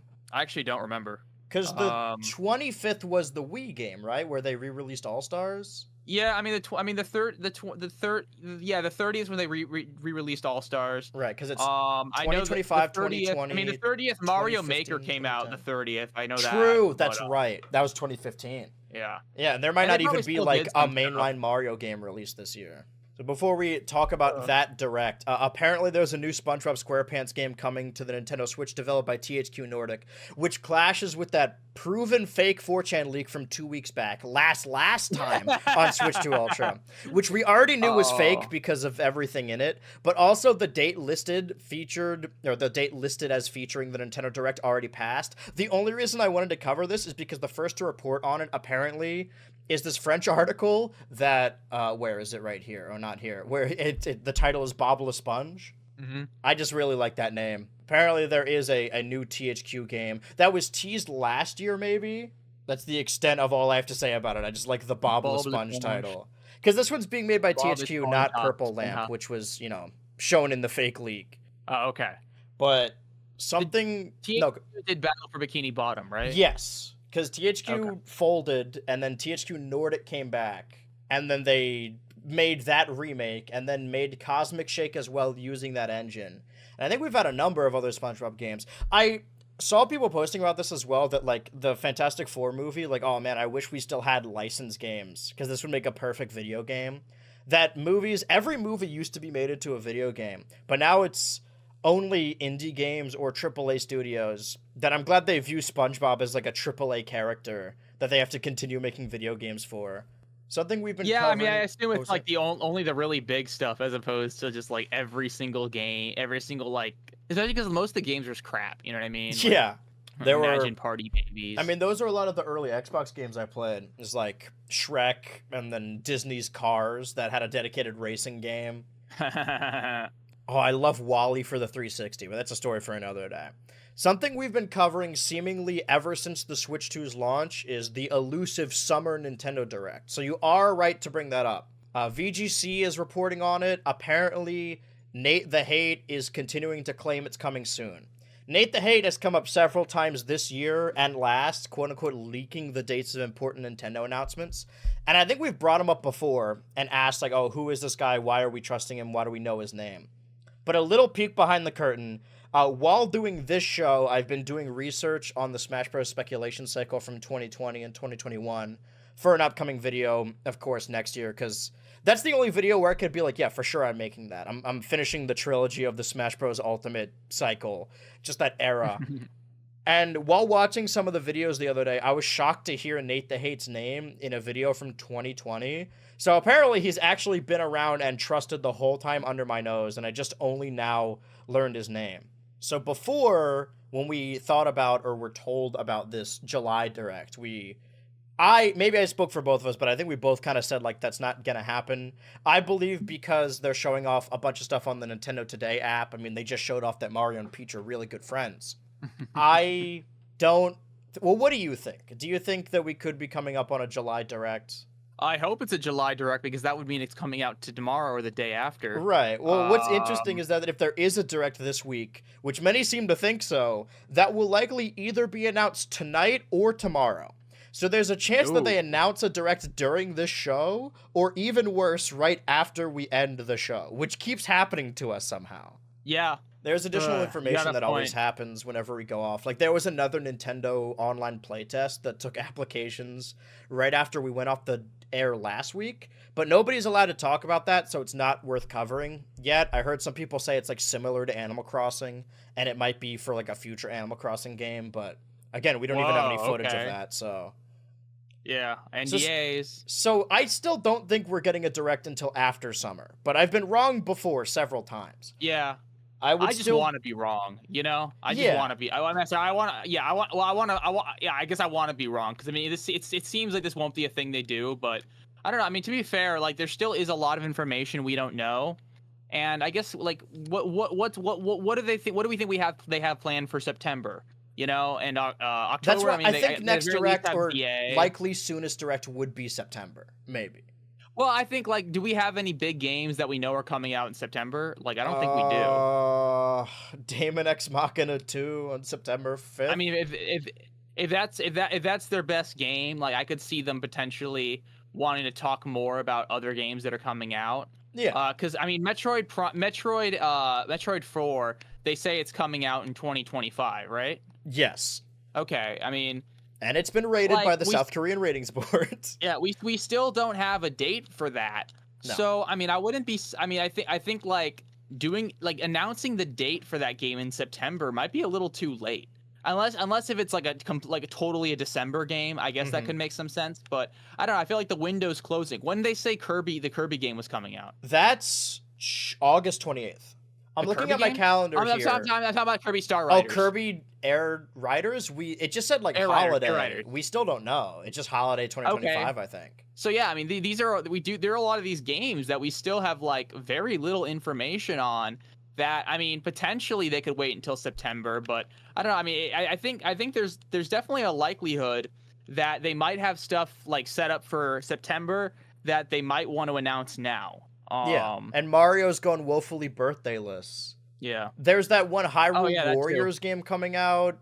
They like showed off a Splatoon game, Splatoon Raiders, on their app. But that's something that leads me to believe that we won't get a direct soon, like a major direct, because it seems like they're more interested in showing off games on their app to get people to use it. Yeah, there's some truth to that too. I mean, I really, it's hard to tell like what they actually see as like app material and as direct social media or something, especially because like if they on the computer, and unless they have like something really big and new that they kind of want to keep as a surprise, like there's not much of a reason to do it like in a direct. Would you think any of the games we know about are going to be like the big holiday game?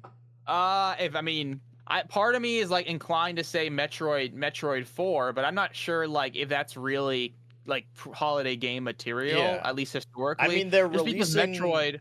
All things considered is a little bit niche. Like it's not like, I mean, this is definitely a big deal for a long time Nintendo fans. I mean, Metroid Prime has been kind of like, you know, a golden goose for like fans coming up on a decade, like fans. Especially with like the amount.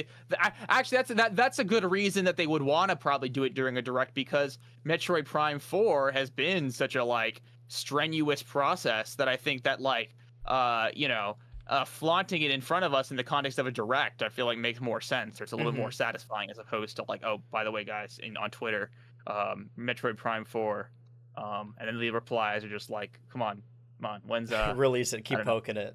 Come on, do something. Well, in the context of the show, while looking at my calendar, like next week on August 4th, I'm going to talk about Evo, because I'm going to be streaming it the entire weekend before, so I'll have a lot to say about that. And then we have a week where the Monday after that, nothing really happens between it. I guess Supernova. It depends on how important that seems. But then the Pokemon World Championships are happening. That might be kind of interesting. Well, you mean this weekend, like between this week and the next? No. It's like in the middle of August. I'm just thinking like a little bit ahead. Oh, okay. Yeah, maybe. Might be.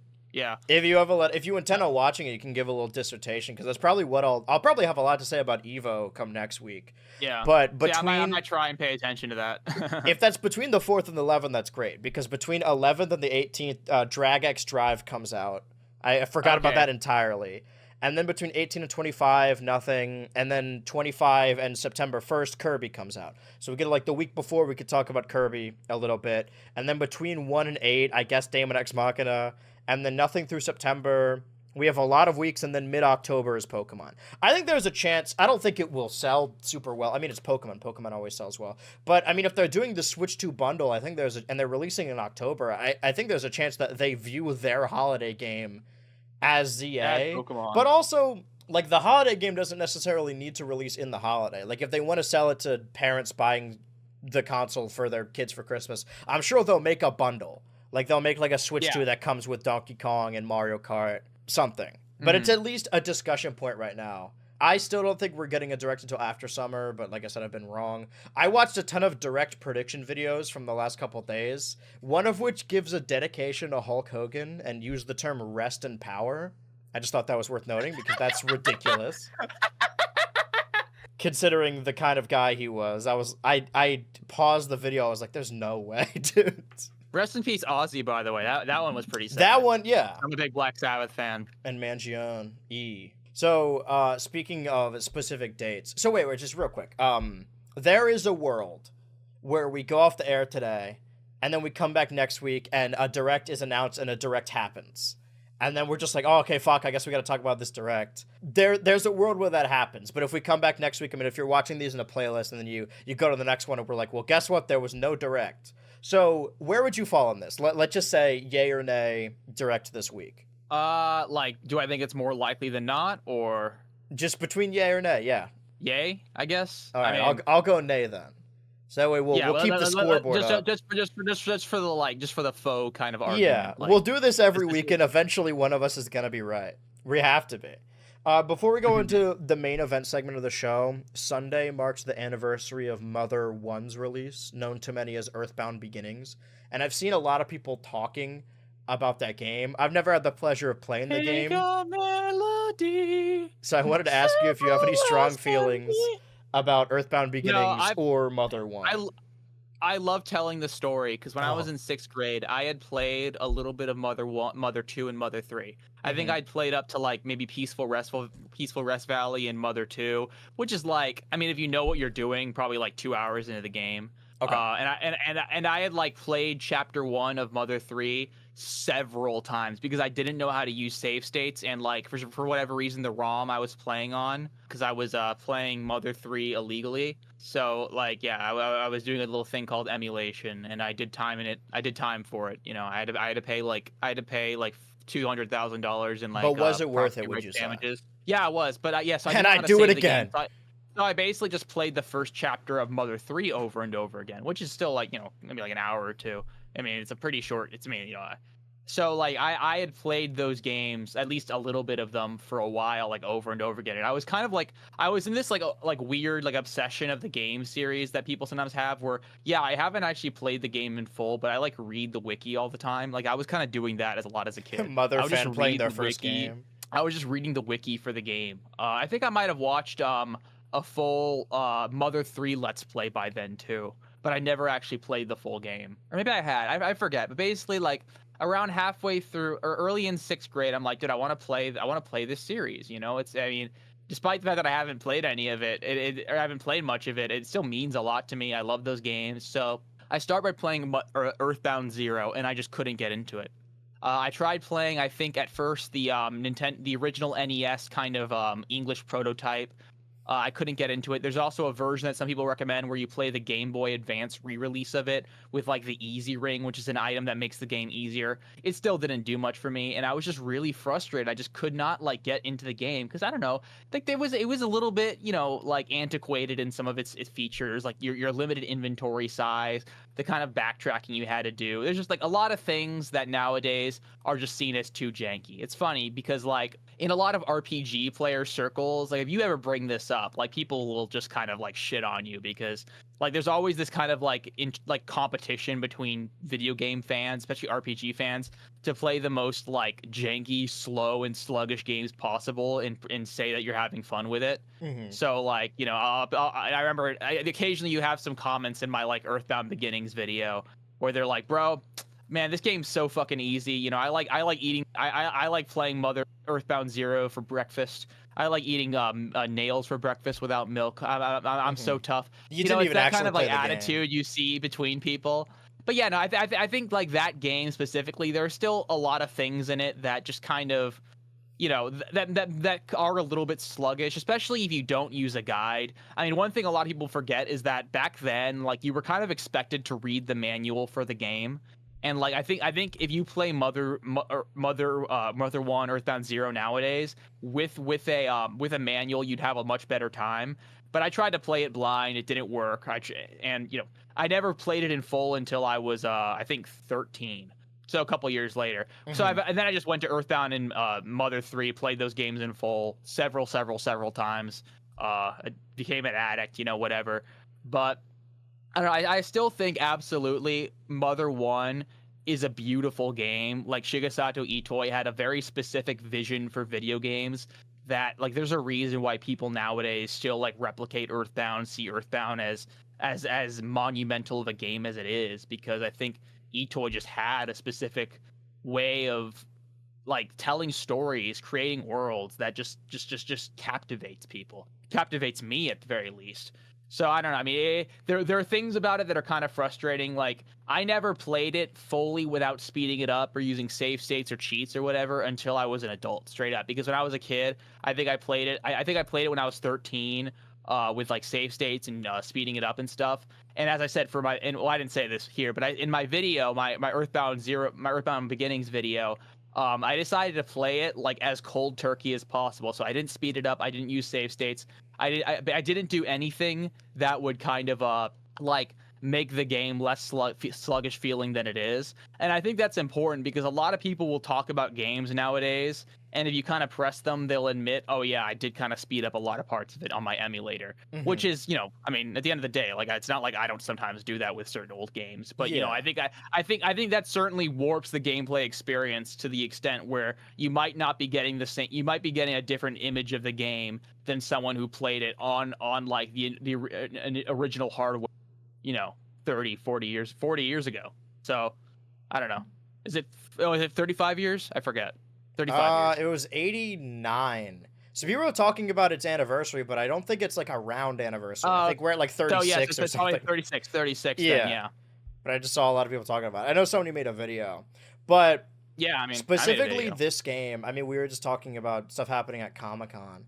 And the idea of like seeing something that's a sneak peek that you think about a lot, but because you saw it in an exclusive audience, you can't like rewatch it. I remember when we went to MomoCon, we caught the end of Jake Neutron's stream, and there was like a new song that I heard, and it was stuck in my head, but I couldn't. Oh, what's this video? I couldn't listen to it again. And seeing the little watermark up here for Starman.net, I not too long ago wanted to show someone the Earthbound USA documentary because I saw it live at MagFest. Well, I saw it showing of it. I wasn't live, but I saw a showing of it, and I was like, oh, man, I love this, and I want to watch it again. And I think it is released. You just have to buy, like, the DVD, I'm pretty sure. But that was earlier this year, and I really haven't been able to stop thinking about it. Is this the official Starman.net YouTube account? It probably is, yeah. All right, subscribed. It's interesting. When was the last time they uploaded something? 10 months ago. Okay. Yeah, it's funny. I'm pretty sure they still like. There's a lot of parts of that website they haven't changed since like the early aughts or the mid aughts because like I'm pretty sure on the website itself like it still only shows off like tabs for Earthbound Zero, Earthbound Zero, Earthbound, and Mother 3, and they have like one extra tab for Smash Bros. Brawl, but like none of the other Smash Bros. Games. That's awesome. I think they still have that. It's like, oh yeah, dude, this is like some real 2008 shit, dude.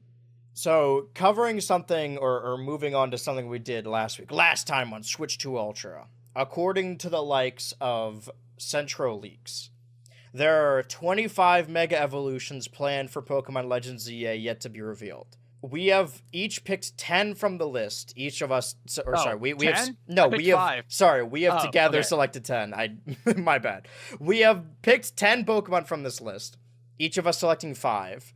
And made mock-ups for what we think these new Mega Evolutions might look like. This is, again, if we are believing this list, and this is all because of Mega Dragonite, which was shown off in the official trailer, which is, of course, so cute. Right here on the list, making the list of 26 go down to 25.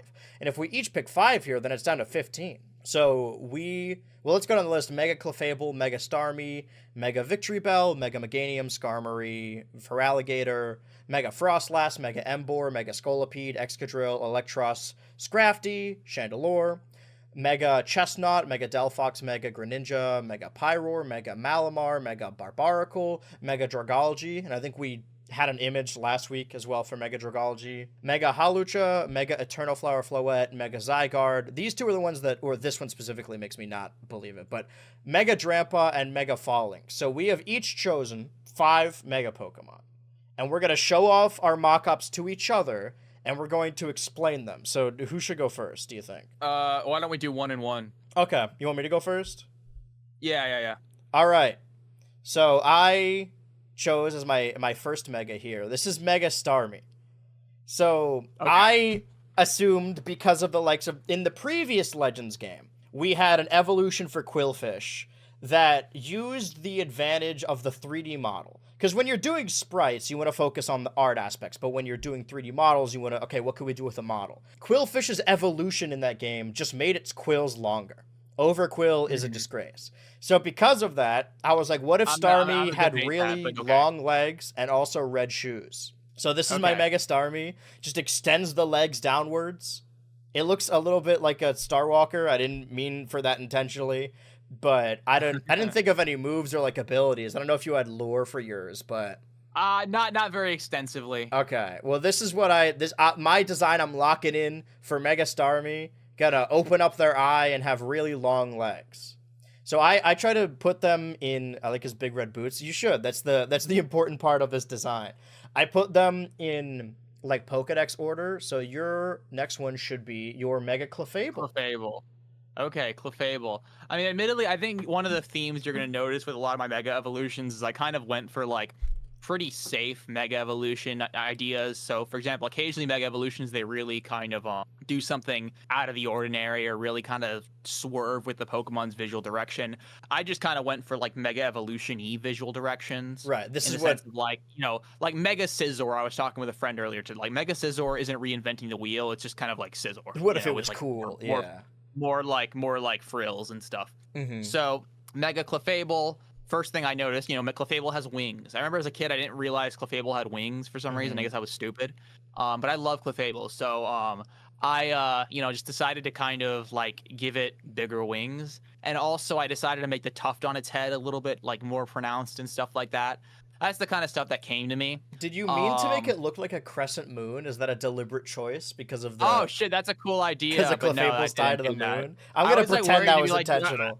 I was worried you're going to be like, did you mean to make that look like poop? And I was like, no. It looks like shit. I just kind of made it a little bit frillier. I mean, honestly, I'm not really imagining it as a crescent moon shape. I'm imagining more, it's just kind of like a more like elaborate frill, a little puffier. Yeah. But I do kind of like, actually, you know, one thing I would really like on Mega Clefable is kind of like some Sailor Moon shit where there is a crescent moon on its, with them like to lean more into the alien aspect of Clefable, because that's what it is. Yeah. So if we're continuing the Pokedex order, I saw that you chose one of the starters, so I decided to choose one as well. Not all of my these are just mock-ups, so not all of them are drawings. So this is what I think Mega for Alligator is gonna look like. Okay. I think they're gonna put him more on the ground. I think he's gonna become quadrupedal, and I think he's become a lot more flat. Something like Skeledirge in the newer game. This is my Mega for Alligator. Okay. Maybe it's like Water Dark. I think they kind of need to give the Jodomons additional secondary types. I think that's pretty safe. That's a pretty safe bet. They'll probably give it like Water Dark. I think Water Dark's a good thing because I mean, for Alligator already has moves like Crunch and stuff. And Gators are inherently evil. Yeah, they are just disgusting, worthless creatures. It's the anti-Skeledirge, you know. It's Water and Dark versus Fire and Ghost. Yeah. So this is one of my starters, the Johto starters that are in the game. I picked for Alligator. I should have thought about like what kind of overpowered bullshit is my next starter gonna have? Like, because I think some of these Pokemon are. Well, so this is my Mega Meganium. Right. What type would you have this be? Do you think? I mean, I wasn't thinking about it that much, but I'd probably say like I'd say like Grass Fairy is a safe bet. I do, by the way, probably, like, because we made these images square, that yours really fills the frame, and it kind of looks like the Gen 1 sprites, where, like, Rhyhorn and, like, Kangaskhan are really compact. I noticed that, because, it's definitely hard to, like, build, I mean, because I'm not much of a visual artist. Surely some sprite artist is watching this and can make sprite versions of our Mega Mockups. You guys are welcome to make fan art of any of these characters. I think Mega Meganium's would probably be a lot less stocky than the way I drew it, but, I mean, I think this is also, like, a pretty simple idea. Like, I just kind of made the flower on its neck a lot more pronounced. I have the idea of it, like, having several layers of petals and stuff, and having, like, I don't know, flowery bits. I don't know. I haven't taken biology in years, so I forget, like, what all those points are. It does seem like your Mega designs are, like, the design principles, but more. Like, adding more to it. Yeah, because that's pretty safe. I mean, like, in the terms of if I wanted to take a guess, like what's the word? Make the safest bet I could on like what Mega Meganium would look like. This is definitely more close to what I would do. Just because like like Pokemon but more is pretty consistently a way they do things. Not always though. That's part of the fun of Mega Evolution. But this is definitely just Mega Meganium but more. It also has the longer what's it called? The longer antennae. Yeah. And regarding its typing, I could definitely see it as like Grass Fairy, maybe Grass Dragon. Which I mean, both of those typings have a little bit of a, what's the word? fucking what's it just Twang. Excitement. problems with them. Maybe also I'm trying to think, like I could totally see them making Meganium into like a chlorophyll sweeper or something like that. Yeah, like kind of doing something like that in the same way like Mega Venusaur. But I mean, they might want to do is give it something unique, because the thing is nowadays all these Pokemon, they give them like crazy ass moves. Because I remember like Mega is it Mega, not Swampert, Mega, what is Oshawott final? Samurott. Mega Samurott. Like it has a move that does damage and also lays spikes. So I'm kind of thinking like what kind of like ridiculous crap are they going to give this Pokemon? But I can't think of anything right now. Maybe something that like an attack that also sets Leech Seed or something. Right. Anyway. In this timeline, not only are we getting not only are we getting the item Dragonite Knight for the Mega Dragonite, we're also getting Mega Meganium as a Pokemon, just following that naming convention. But those are two of the starters. I wanted to go with, because I think you also chose a Unovamon, so I wanted to pick one as well. But I didn't want to go with Emboar because I feel like I already did a starter. And I'm kind of retreading a previous idea, but my idea... I have my explanation here for Mega Excadrill. See, in black and white, Excadrill seems to be the same height as the trainer. And when you play the game as a kid, you're like, oh, Excadrill's huge. And then you watch the anime, and it's a lot shorter. I mean, a lot more in perspective. Excadrill's height is like 2'4". You play it in the 3D games, and it's so much smaller than you think Excadrill would be, unless Clay is really short. So these are accurate height Excadrills just for comparison. I believe Mega Excadrill is going to be a lot taller and thin. I think it's going to be a big monster, is basically what I'm going for here. That's the mock-up. Yeah, it's funny. It reminds me of how like Lucario is like 3'11" or something. Yeah. And Bowser, or not, Charizard's like 5'7". 5'7". Yeah, I kind of wish I knew that you were doing a lot of these kind of like PNG mock-ups, because there was like something I was thinking of doing, but I ended up not doing it. Oh yeah. But no, I didn't want to like be like okay, no, I didn't want to like accident like on the off chance like get you bothered by like doing something. I'm taking stupid. this very seriously. Okay. Now this is for comedic effect. I mean, this is the segment on the show. Your next one is your Novamon. Your Mega Chandelure. Once again, a pretty safe bet. Like, okay, you have a Chandelier Pokemon. Let's make it into a bigger Chandelier. So I kind of went with that. Honestly, one of the most fun things about this, and it's not like I did a super good job, it was kind of fun like trying to draw Chandelure, because it's kind of tricky to do that with all its like small bits and bobs.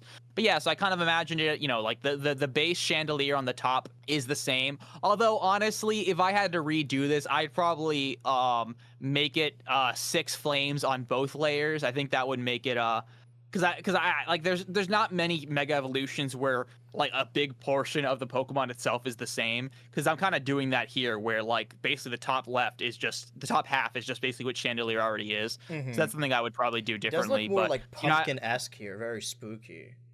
Yeah, I added a few extra little like creases around just to kind of, I don't know, like how many candles does a Minora have? Is that 12? Minora, I think, has 12. Yeah. Yeah, Right. No, Hanukkah is either like 12 or 8 days. I forget. It is 8 days, right? So maybe it's 8 candles. Oh yeah, it's 8 candles then. All right, so we got additional ones, but the idea like still stands. Chandelier, but as a menorah, like okay. It'll please a lot of audiences. So then this is a question I asked when we looked at the list of megas before: is if there is a Mega Pyroar, would it look like the male design or female design? So really what I did here was just kind of design or combine the two.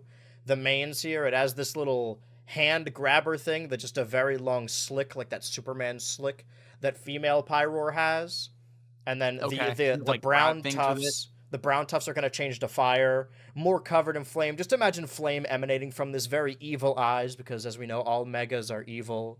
So combining both of the mains, sort of a unisex Pyroar, because I don't think they'll make gendered versions of the Mega, if we're believing. Yeah, I think they'd probably just make one that converges both of them together. That's fair enough. I mean, you probably Pyroar is normal fire, right? Yeah, it is. I think fire normal actually. Yeah, I guess we'd keep that, because making it pure fire would make it worse technically. Because I thought like, oh, maybe fire fighting, maybe fire dark, but I feel like those have been done over and over again. So we'll just keep it as is. I feel like only really the starters and Gyarados, I suppose, need to change their type. Do we know real quick? There's some other ones that change their type, but so far. Oh, dragon flying. Okay, dragon flying, it's the same. Right.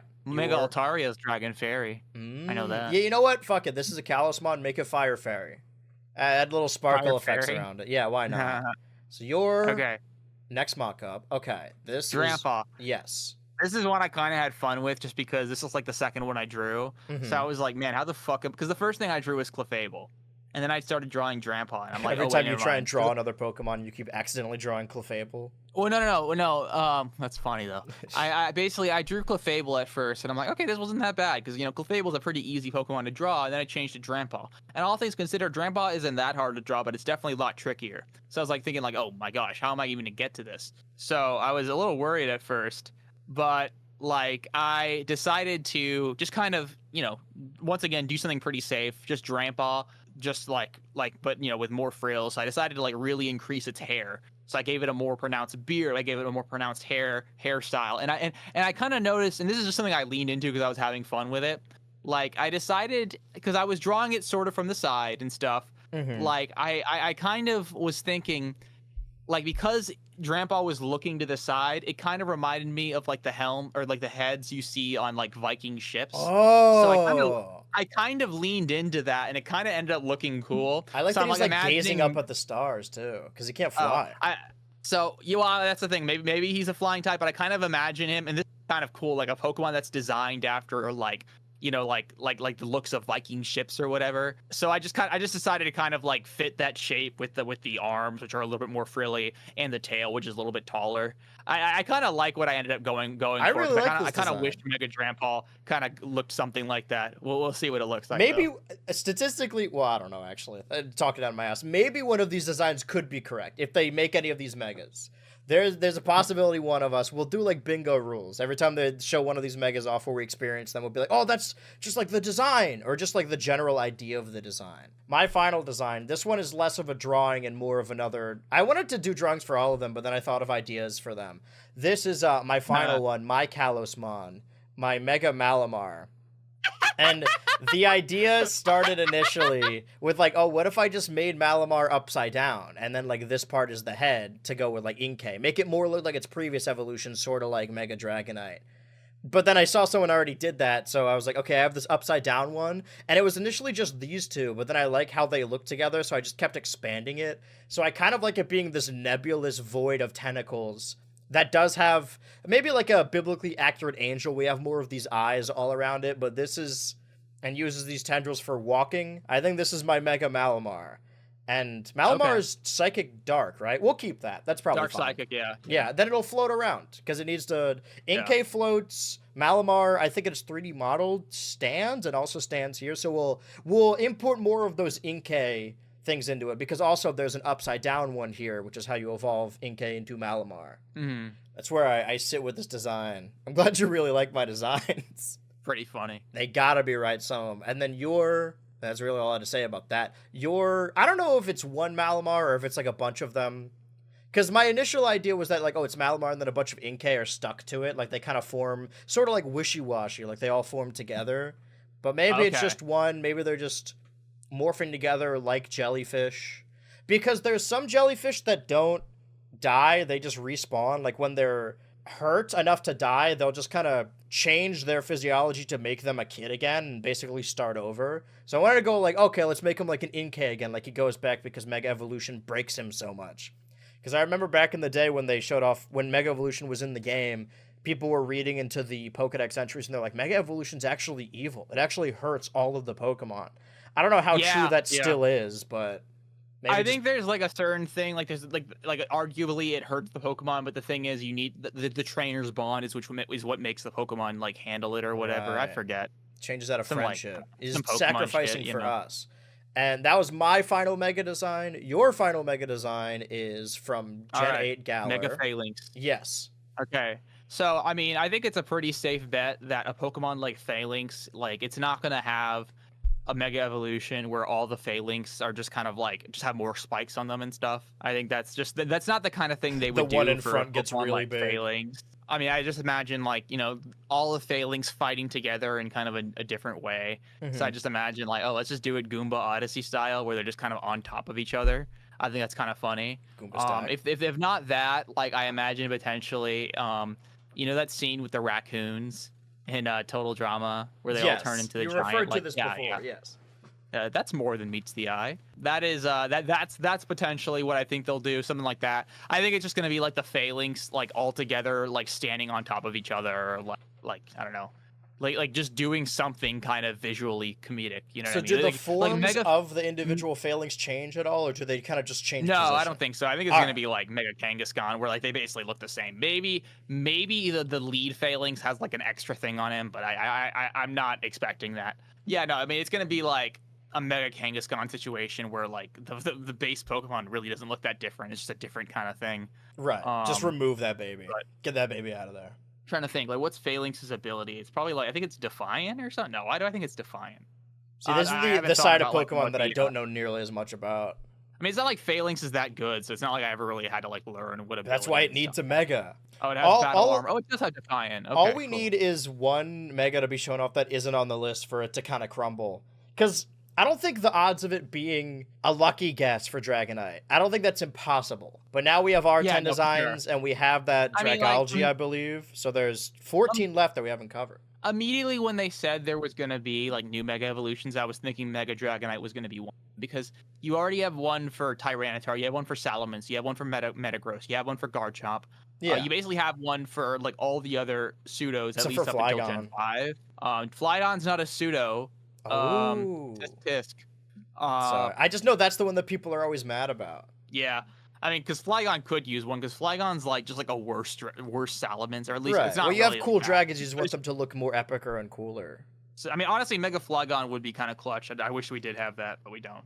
Well, as far as Pokemon Go, we're halfway through the list. Maybe we'll come back to this idea, maybe ahead of when Legends comes out. But we have our 10 Mega designs, we have that leaked one, and we have the official Dragonite one. That wraps up all of our segments and coverage this week. I would like to go over my schedule for the next week real quick. The Total Drama Island online video should go up before the Ultraverse bet stream on Thursday, I believe, if that's the 31st, because that's normally when I upload those. A couple days, or after a couple days of Donkey Kong. And then I'll be streaming all weekend, 7 hours, 12 hours, 7 hours, covering the yearly massive EVO tournament event. And we'll likely have a lot of EVO coverage to recount when we return here next Monday. So I hope you're down to hear all about EVO, because that's probably all I'll have to talk about. It's going to have to be next Tuesday, but like, yeah, we can do that. Oh, you can't do Monday? We're doing Super Tuesday? We're going to do Super Tuesday next week, yeah. All right. That means more Donkey Kong? I don't know. I'll figure out something to do that day.